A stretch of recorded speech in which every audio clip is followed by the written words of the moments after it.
तर आज मी गव्हाच्या पिठाचा केक बनवला होता आणि ही जी मी रेड कलरची साडी वेअर केली ती आजच्या दिवसासाठी एकदम परफेक्ट होती नाही का.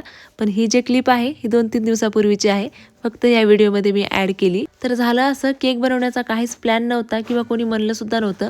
पण हे जे मी प्लम आणले होते त्या दिवशी मार्केटमधून, ते लेकरांना अजिबात नाही आवडले. एक कट केलं होतं, तेच सगळ्यांनी थोडं थोडं खाऊन बघितलं, पण टेस्ट त्याची कोणाला नव्हती आवडली. आणि मग मी यूट्यूबला बऱ्याच प्लमपासून बनणाऱ्या रेसिपीज ज्या आहेत ते सर्च करून बघितल्या. त्याच्यामध्ये प्लमचा जाम एक बघितला आणि दुसरे प्लम केक एक बघितला. पण त्या केकमध्ये ना प्लम अजिबात नव्हतं. फक्त त्या केकचं नाव होतं प्लम केक, जो की क्रिसमसला बनवला जातो आणि तो स्पेशली वाईनमध्ये बनवला जातो किंवा मग ऑप्शनलमध्ये त्याच्यामध्ये ऑरेंज ज्यूस पण ॲड करू शकतो आपण. मग त्या काय झंझटमध्ये मी पडलेच नाही. जे प्लम होतं माझ्याकडे ते बारीक बारीक कट केलं मी.